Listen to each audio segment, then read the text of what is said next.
What's up, Mata? Hello, how y'all doing? How are you? Jake. What's up? What's up, bro? Can you explain the powers of the pregame publics? Oh man, it's you can't really explain that. It just happens. It just kind of like it's kind of like God.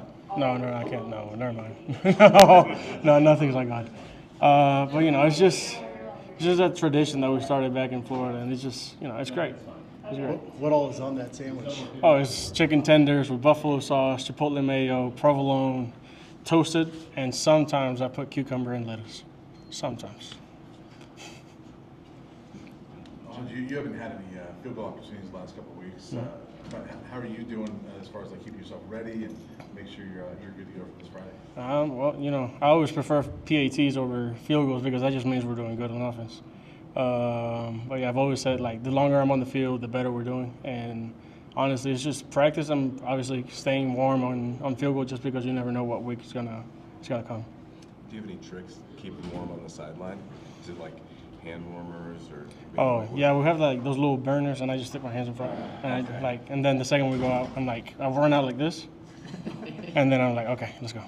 Is there something about like getting the lactic acid kind of going, and you're like removing it in your legs and really making sure you're staying loose in a cold game like that? Yeah, a little bit. I usually do a couple of dry swings during TV timeouts, or I'm on the kicking net, or if we just score and it's a PAT, I usually like do a couple of dry swings on the way to my spot, and then that ensures my warmth. Do you have a routine or superstition behind how many you do?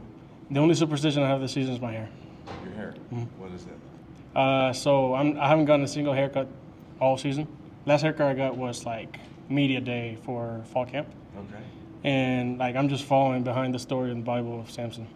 Okay. Yeah. Makes sense. Yes, sir. You've had a chance to be teammates with Shador and Travis now for 3 seasons.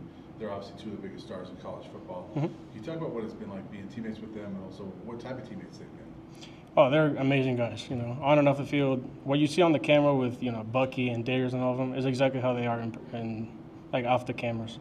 They're amazing guys. They're pretty much like my brothers, and I know that like if I ever have trouble, they'll have my back. Another teammate, Daniel Gerlach, has stepped into primarily that kickoff role. What's it been like watching him, do a pretty good job in that role? It's been great. I told those freshman guys, Stoy and Gerlach, that I was going to take them under my wing and make sure that they stay consistent, they stay disciplined with their eyes down, stay humble, obviously, especially with all this media attention that we've been getting lately. But yeah, it's always great seeing Stoy and Gerlach both succeed in their respective positions. How has that room been this year dealing with kickoffs? I mean, it's obviously been a struggle at times, but have you guys kind of leaned on each other, and how have you gotten through all that? Yeah, so we always, it's a very competitive room. We always push each other to be better. We always, compete. We always compete every day at practice. We make sure to push each other to do better. You came into college with Travis, right? Yep. And so you've seen him grow and develop as a player personally. What's been the most impressive thing about his development on and off the field? Like, just when I think he can't get any better, he just gets better. And it's honestly insane. There's times, like, actually, junior year of high school, I was sitting in class in history, and one of my teammates was sitting in front of me, and he's like, bro, look at this guy's highlights. And it's like Travis Hunter and like Colin Sale playing against like Grayson the last state championship. I'm like, dang, he's nasty. And then all of a sudden he comes to Jackson State. I'm like, all right, bet. So I went, and then, it's definitely great, like, seeing him develop. Have you seen him develop off the field as well? He's been the same guy. He's always funny. He's always, like, in a great mood no matter what the deal is. And he's a cool guy. What's one thing people don't know about him? He speaks a lot more Spanish than people think. Is that right? Yeah, I'm always, like, teaching him little things here and there. Especially, like, with his fiance, like, I try to, like, like, say things that he can say to her, and like cute things and stuff like that. Yes, sir.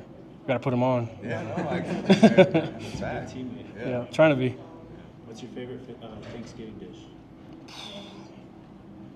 So, I want to say mac and cheese, but it's very inconsistent.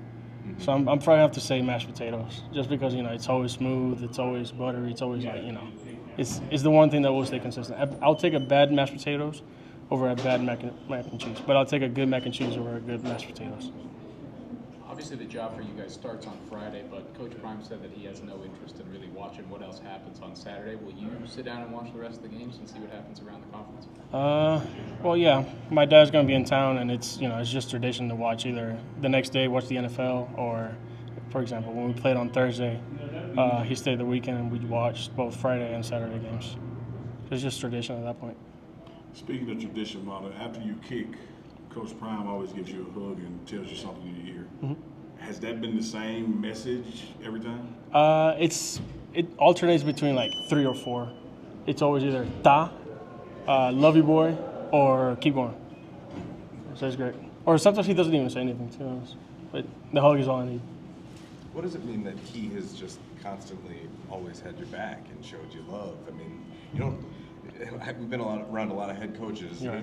Very few head coaches I've seen have quite an affinity for their kicker like he does for you. What does that mean to have his support like that? No, it's great. Having his trust behind my back and knowing that no matter what happens, he's going to have my back is just amazing.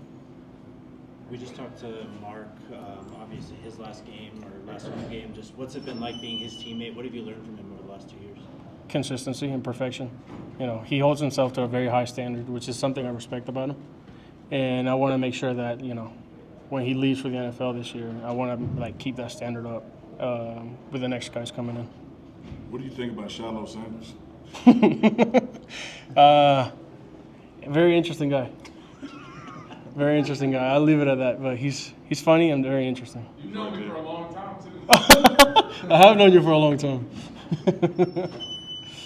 Thanks, Bob. Yes, sir. Appreciate y'all. Appreciate it. Happy Thanksgiving. You too.